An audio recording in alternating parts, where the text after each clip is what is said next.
Welcome back to our leadership series where we feature some of the best technology leaders both in Ireland and across the globe.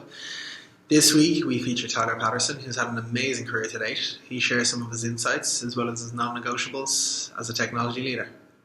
I think I think the first question I'd like obviously to talk to you about is, you joined this huge company that's been around since the early 1900s, Yeah. and you went in there, as an intern, and you've been there just a bit over 11 years, and you've, I guess, climbed the ladder from an intern programmer to managing director. So for Yeah. someone who's so young, I just thought maybe you could tell us a bit more about your journey and why you think your career has been so successful in such a short span of time. Yeah. I think for me, it actually started in university. I wasn't initially set on like computer science or any kind of technical field for my degree. And so I switched around a lot in university. And when I landed in information systems, so College of Business, but technical field. And coming out of that, I knew I loved technology. I loved programming. I loved building things. But what I also knew I loved was working with the business, connecting with people, and building those relationships. And so for me, from pretty much the day I left university as an intern programmer, I knew I wanted to get into people leadership, people development, team building, things like that. And so throughout my career, I've always sort of had that goal in mind as where I want to be, 5 years out, 10 years out. And so when I was an engineer, I started in that field, and I'm originally from Minnesota in the United States, and we have pretty dark winters. And I remember one day coming into the office, leaving the office and thinking to myself, I didn't see the sunshine today. I wasn't near a window.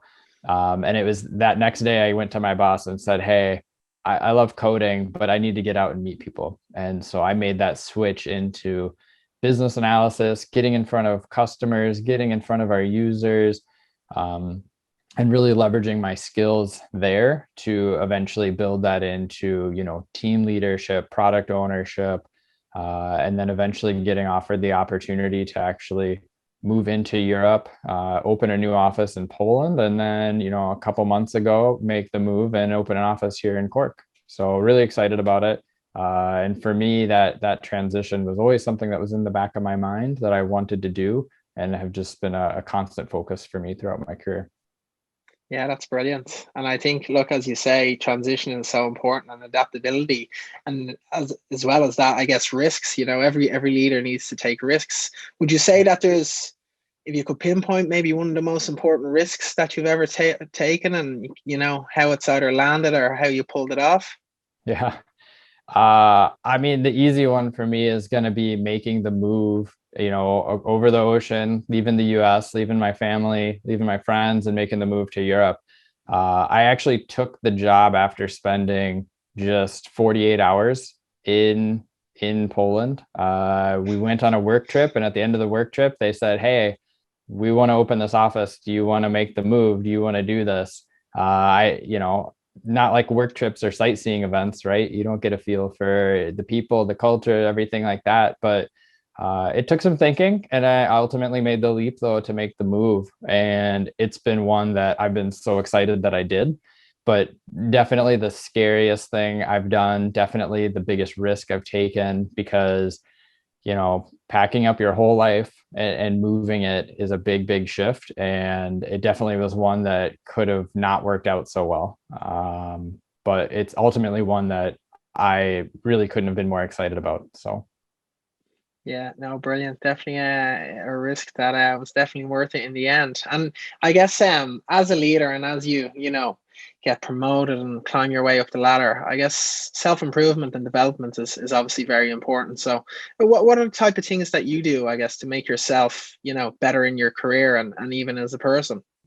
I started my time as an employee, obviously, as a software engineer. And during that middle part, when I started stepping away, started looking at people leadership, I dove into that world of, team development. How do you coach others? How do you become a force multiplier for your team, and not just build yourself and improve your own skills, but improve other people? And so during that time, I spent a lot of time focused there. now in my managing director role, I've actually started to go a little bit back towards coding. In the last 6 months, I've been teaching myself Python, getting in, contributing on GitHub, open source projects. You can look me up out there, check out the stuff I'm interested in. But I've always made sure to keep a bit of a hand in that space just to remind myself where I came from, stay grounded in the technology that I have such a passion about.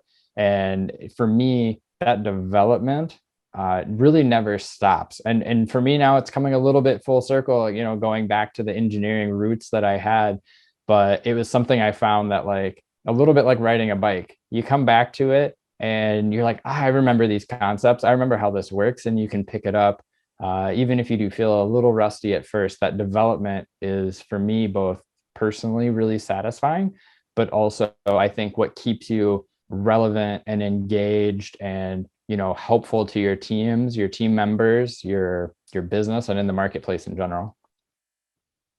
Brilliant. And another thing we see with leaders is routine, and you read so much about people getting up at 5 a.m. and certain types of, gym routines they do in the morning and all these other stuff. And you wonder, is it all true? But I was wondering to yourself, like, how important routine and is habit when it comes to your own career and just, your own life? Yeah. So for me, habits and routine, they definitely play a role, but not at like a really micro level. For me, habits and routine work better at a little bit bigger picture. I like to have some consistency in how I start my day and how I try to wrap up my day, in terms of just setting myself up for the meetings I'm going to be having, the conversations, the people I'll be working with, and getting in the right mindset for what the day brings. But for me, I found that once I'm into it, once you're into the day, it's a little too challenging to say that I have a specific routine or approach to every individual meeting or every person or my interactions or anything like that. So for me, the routine kind of comes at a little bit bigger picture level. I definitely believe that we have work that we do that is kind of heavy lifts, right? They're the things that on the day you just know you're going to have to power through, and it's going to take a bunch of effort, and you've just got to block the time and the energy to get it done.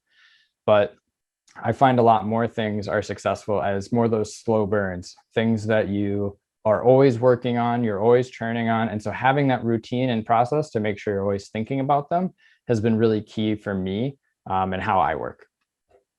Okay, perfect.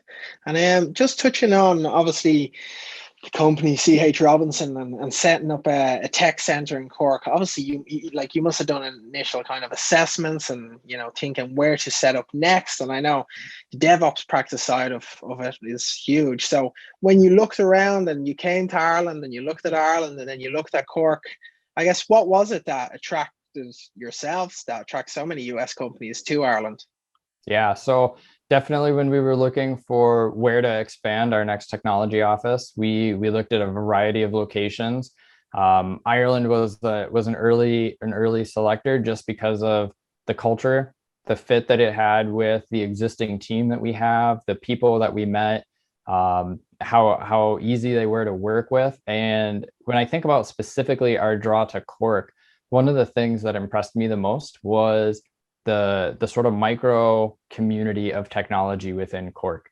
Everybody we met was there to engage and help us be successful, even though they were other technology companies who knew, we were probably coming in and looking for the same kind of talent they were. But in everyone's mind, every person we spoke to said something to the effect of, hey, if you come in and you're successful, that's good for Cork, that's good for Ireland, that's way more important.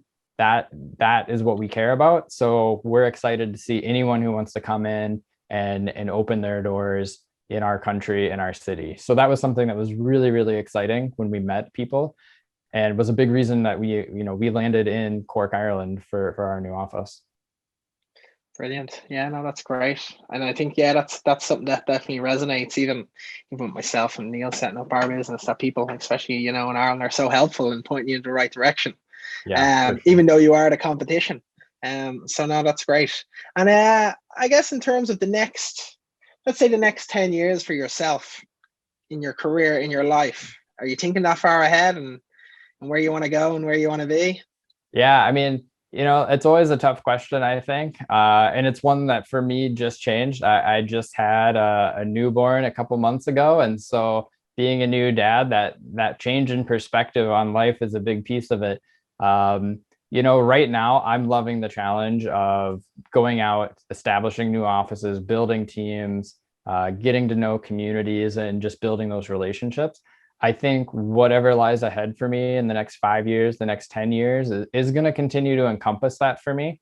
I still love technology. I think I'll always be in that space. That I think is just a part of me. It's never going to go away. But I think, yeah, for me, it's going to be about working with people, engaging with them, team building, and bringing smart people together to solve interesting problems. Brilliant. Yeah. No, I think everyone agrees with that. When you have kids, it definitely does change it. Yeah. Makes you a little bit more mushier, and changes your whole decision making. I guess as a leader then, and managing and being directly responsible for so many people, what would you say would be your non-negotiables? What do you look for from your staff and from anyone who you have responsibility for? For me, I would say that I have a firm no assholes rule. I think it's the only way that a team can build together, get rapport, collaborate well, and ultimately be, the whole is more than the sum of the parts. I think that when you've got those kinds of toxic personalities or people within a team, it can really tear everything down that you're working so hard to build. So for me, a non-negotiable would be, you've got to be someone who's a team player, who people get along with, who people can work with. It's okay to be challenging people. I expect that of my team. It's okay to be, bringing counterpoints. That's why we bring smart people together to build things. But, you've got to be able to do it from a place of respect and tact and understanding and mutual respect for one another. Yeah, perfect. And in terms of then what every leader needs, what are some of the traits you believe that every leader needs? Sure. For me, I would say every leader's got to have a bit of a strategy mindset and a bit of a forward, future-looking perspective on things.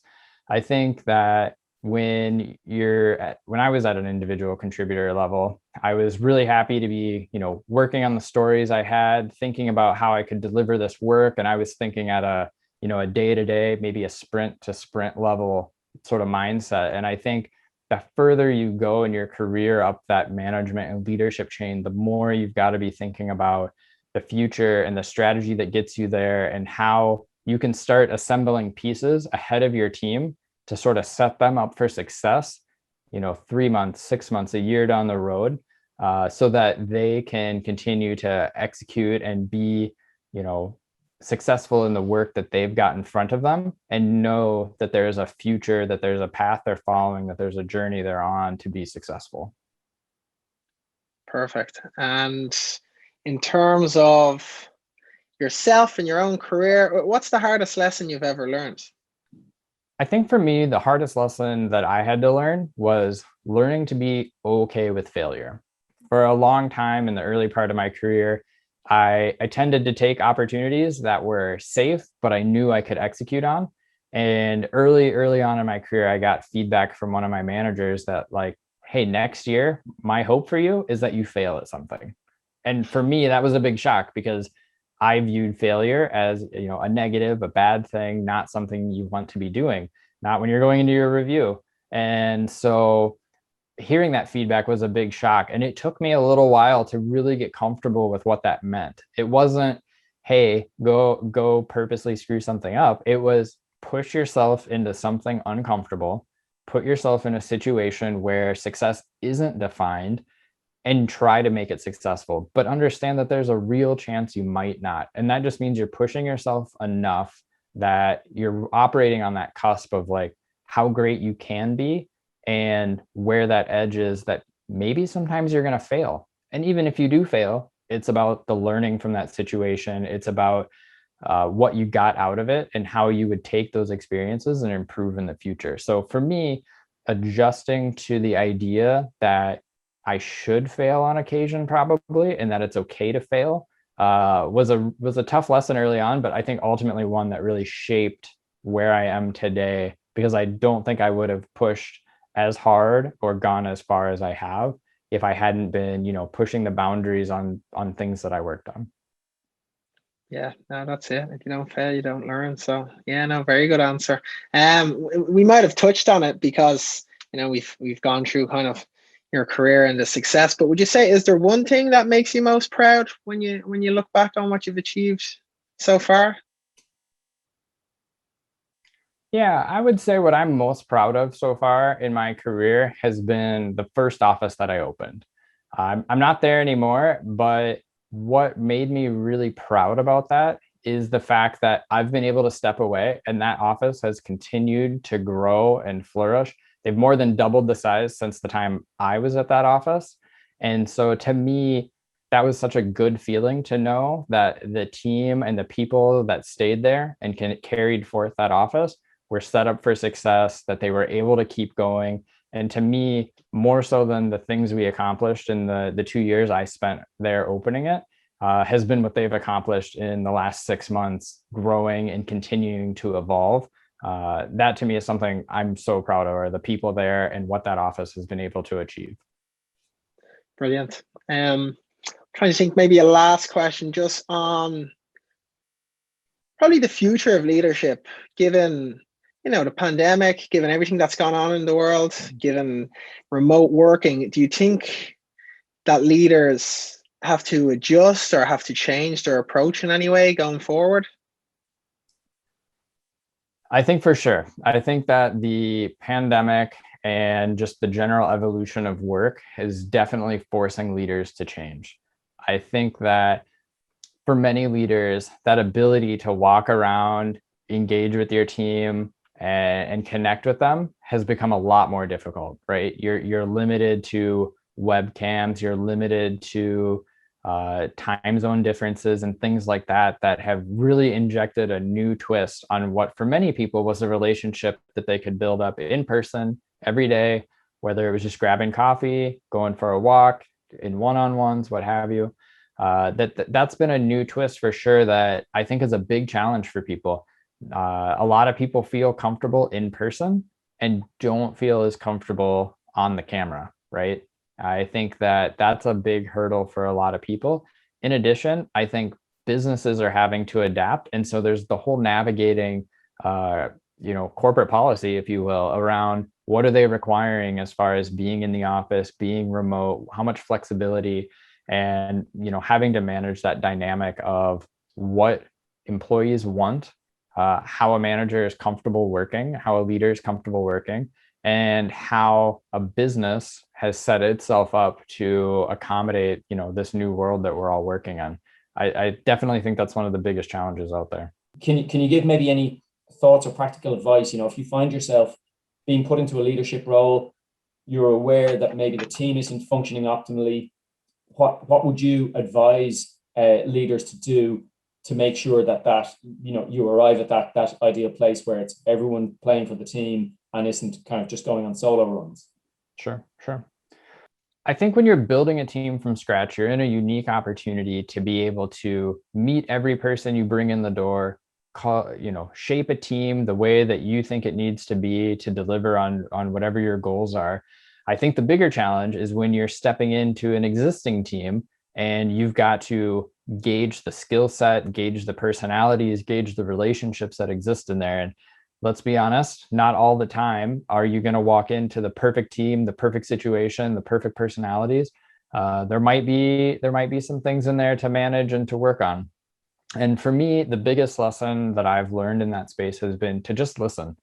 Coming in, you're in a new organization, a new team. Odds are, if there are personality issues, if there's conflict within that team for any reason, it's because of people's feelings. And so listening can be one of the best ways to understand where people are coming from, how they perceive the situation, and to bring a completely objective perspective. You don't have the history or the past connections with the people to be able to bring in a preconceived notion of the situation. You're able to come in, listen, make objective decisions, and, you know, help the team move forward in whatever the right way is to move forward.